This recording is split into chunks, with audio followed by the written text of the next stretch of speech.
यहाँ पे आए हैं, अगर बंगाल में हम आए तो पत्रकार जरूर पूछेंगे कि जी बंगाल की बहुत चर्चा हो रही, बंगाल में क्यों जा रहे हो? भाई हमारे जो 40 लोग हैं, इनसे अलग भी जो लोग हैं जो किसान संगठन पर काम कर रहे हैं, वे सामाजिक आदमी पूरे देश में जा रहे हैं।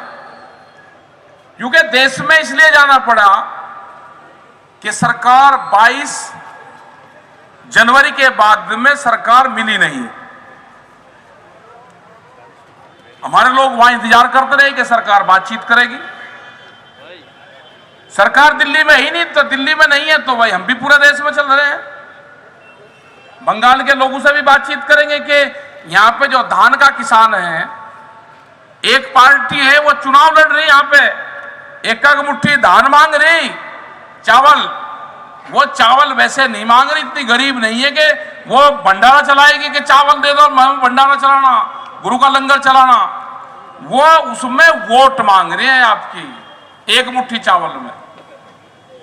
उनसे चावल देने वाला किसान ये जरूर पूछ लेना कि मेरे धान की एमएसपी कब मिलेगी जो आपने दिल्ली में बैठ के तय करी, ये जरूर पूछ लेना उससे। जाएंगे क्योंकि यहां पे तो शहरी लोग जाते हैं, उनकी समझ में नहीं आएगा। जब गांव में जाएंगे, नंदी गांव जाएंगे तो वहां पे जरूर ये क्वेश्चन रहेगा।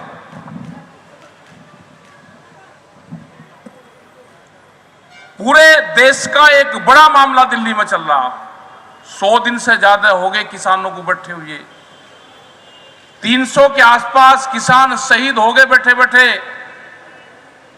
और ये देश में पहली बार देखा कि उनको 2 मिनट का मौन धारण भी नहीं करा गया इस सरकार ने। तो ये क्या हाल देश का करेगी? ये तो लुटेरों की सरकार है, लुटेरों की। अगर किसी पार्टी की सरकार होती तो वह बातचीत जरूर कर लेती, क्योंकि जब जब भी किसी पार्टी की सरकार हुई तो उसने बातचीत किसानों से जरूर करी। लेकिन जब सरकारें व्यापारियों के हाथ में आ जाएं और कंपनियां सांसद को चलाएगी तो फिर वो बातचीत नहीं करती, उससे व्यापार प्रभावित होता है। वे आपके बीच में आए हैं, यहां पे पता चला कि सारे दिल्ली के नेता बंगाल में ही हैं, तो मोर्चे ने भी तय करा कि भाई बंगाल में है तो वहीं चलो, वहीं तलाश करो, कहीं मिलते हैं क्या,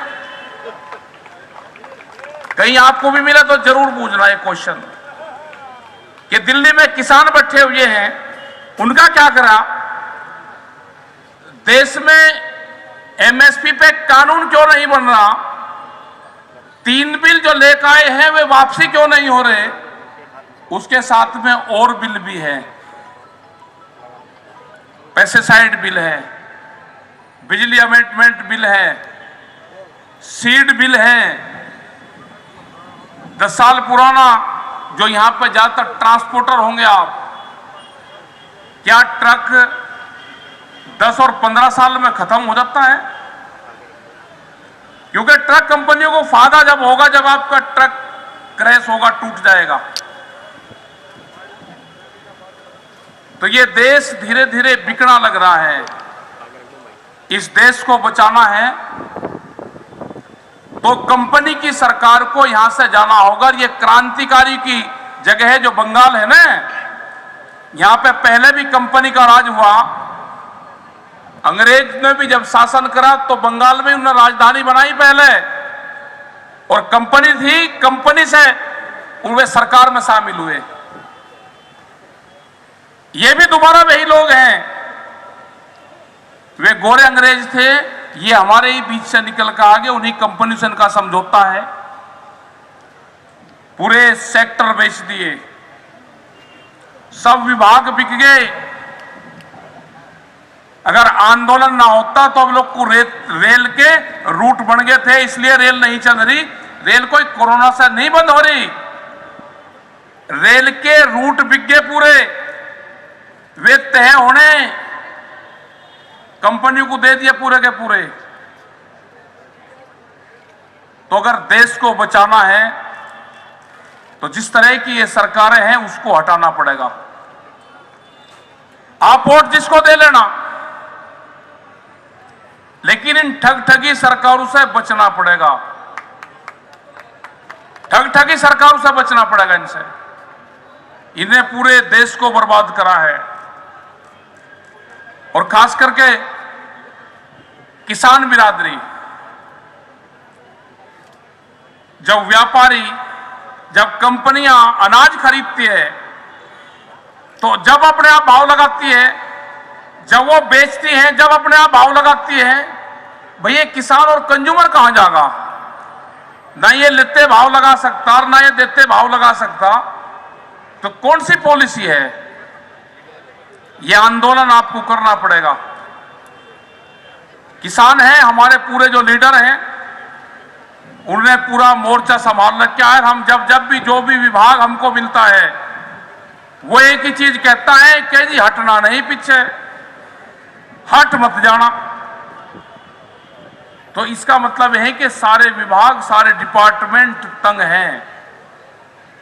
2022 तक रेलवे के 4.5 लाख कर्मचारी हटाए जाएंगे। टेलीफोन डिपार्टमेंट खत्म हो गया, हवाई जहाज में बिक गए, एयरलाइंस इतनी थी वे जाली, एयरपोर्ट बिक गए, बचेगा क्या? उन्होंने सोचा कि भूख पे व्यापार करो, अब अनाज पे व्यापार करो। बड़े बड़े गोदाम पहले बन गए और देश में कानून बाद में आया। उनका मकसद था कि देश के अनाज को इकट्ठा करो, आदमी को भूख कितनी लगेगी उसके आधार पे कीमतें तय करो। और यहां पे मजदूर, ये किसान, तीन ही चीज बनेंगे जो आम जनता होगी। यहां पे मजदूर बचेगा, रोटी खाने वाला आदमी बचेगा और वोटर बचेगा। 3 साल अलग नहीं बचने वाला कुछ भी, सब जाएंगे। बड़ी बड़ी कंपनियां आएगी, उनके हाथों में जाएगा सब। यह आंदोलन चल रहा है कि रोटी को बाजार की वस्तु नहीं बनने देना, रोटी को तिजोरी में बंद नहीं होने देना। यह आंदोलन है पूरी दुनिया में, आंदोलन भारत में चल रहा है, पूरी दुनिया में कानून बन रहे हैं कि भूख पे पूरी दुनिया में व्यापार नहीं होगा। तो यह आंदोलन के साथ में आप लोगों को आगे चलना। हमें नहीं पता इलेक्शन में क्या होगा। भारत सरकार जब तक बातचीत नहीं करेगी, जो हमारे इशू हैं, जो हमारे गठबंधन के लोग हैं, जो 40 लोग हैं कमेटी के, उनसे बातचीत नहीं करेगी, ये आंदोलन जारी रहेगा और पूरे देश भर में हम जाएंगे, अपने इशू के साथ में जाएंगे देश भर में। जो भी लोग आंदोलन में आएंगे उनको नुकसान बहुत हो रहा है, लेकिन एक भी आदमी टूटेगा नहीं। कोई भी सरकार को कमजोर कड़ी नहीं मिली 40 आदमियों में, कोई नहीं टूटने का। कमेटी में 5 आदमी हो जाओ, 10 आदमी हो जाओ, 50 आदमी हो जाओ, जो भी फैसला लेते हैं सब लोग उस पर विश्वास करते हैं। उसके पीछे देश खड़ा हुआ है, उसके लिए पीछे व्यापारी खड़ा हुआ है। जो स्मॉल इंडस्ट्रीज है, छोटी छोटी, वे भी खत्म होंगी। देश से साप्ताहिक बाजार भी खत्म होंगे। वॉलमार्ट जैसी कंपनियां आ रही जिसके पास में 10,000 से भी ज्यादा पानी के जहाज हैं, वो एक देश का माल उठा के दूसरे देश में फेंक देगी। भाव का पता भी नहीं चलेगा कि कब भाव कम होंगे और कब ज्यादा होंगे। आलू का भाव अभी 2 महीने पहले 40 रुपए किलो था, आज किसान का 5 और 6 रुपए किलो बिक रहा। मक्का का क्या हाल हुआ, धान का क्या हाल हुआ, आटे का क्या हाल है। लेकिन किसान को नहीं मिलेगा, ना कंज्यूमर को मिलेगा। हमको बीच का जो ये जो कंपनी बीच में आ रही है, इसको हटाना है। जो सरकार चला रही है उसको हटाना पड़ेगा। तो आप लोग, क्योंकि यहां पे प्रेस के लोग भी हैं, तो ये जरूर ये क्वेश्चन आएगा कि जी आप यहां पे तो चुनाव है और आप नॉन पॉलिटिकल है, तो बिल्कुल सब लोगों का एक ही वो है कि भाई हम बीजेपी के लिए तो वोट मांगने आए नहीं, बीजेपी को तो आपको वोट देना ही नहीं, और दूसरे को आप देख लेना जिसको देना, जो आपको ठीक लगे उसको दे देना। जब तक सरकारें हमारे से बात नहीं करेगी, हमारी बात नहीं मानेगी, पूरे देश में ये लोग जाते रहेंगे। रोज 10 से 15 मीटिंगें हो रही है रोज। सरकार कह रही कि ये बात करेगी नहीं, मगर नहीं करेगी, भाई सर्दी में कर लेगी बात। हमने तो 8 महीने लोग का उत्साह का प्लान बना रखा है। अभी जब भी सरकार बात करेगी जब भी कर लेगी। पक्के मकान बनने शुरू हो गए वहां पर सड़कों के ऊपर, पूरे लग गए। आगे बरसात आएगी उसका भी इंतजाम करना पड़ेगा, उसके आगे फिर सर्दी आ जाएगी फिर करना पड़ेगा, लेकिन सर्दी लोग को निमट जाएगा केस, सर्दी लोग को निमटा जरूर देंगे मामले को, सर्दी लोग को आर पार हो जाएगी।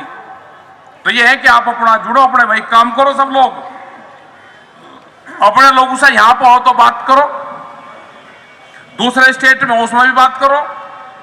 और यह भी बातचीत का पता चला कि यहां के लोगों ने खाप पंचायत से मदद मांगी कि हरियाणा की खाप पंचायत हमें मदद दे दे यहां पे। तो बहुत लोग आ रहे यहां पे वहां के उत्तर प्रदेश से, हरियाणा से, दिल्ली से।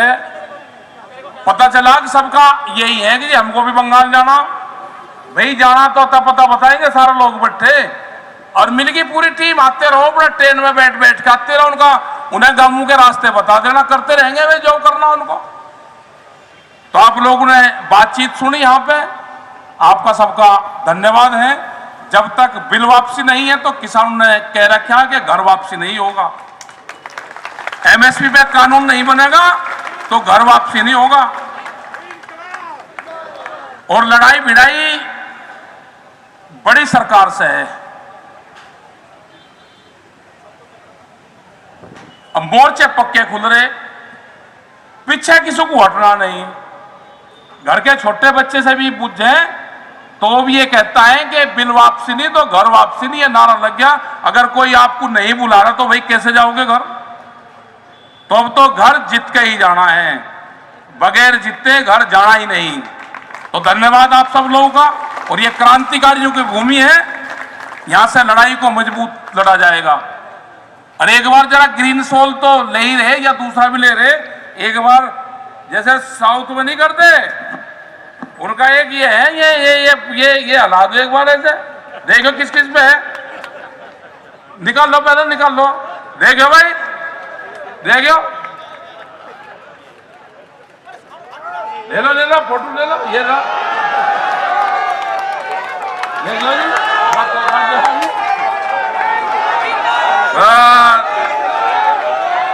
भिड़ू की ढाल हटा दो बस, सबको भाग जाएंगे। ये होगा। वाहेगुरु जी का खालसा, वाहेगुरु जी की फतेह। फतेह होगी, फतेह, लड़ते रहो, फतेह होगी। जय हिंद, जय भारत, जय बंगाल। संयुक्त किसान मोर्चा जिंदाबाद, किसान नौजवान कृषक एकता जिंदाबाद, किसानी आंदोलन जिंदाबाद।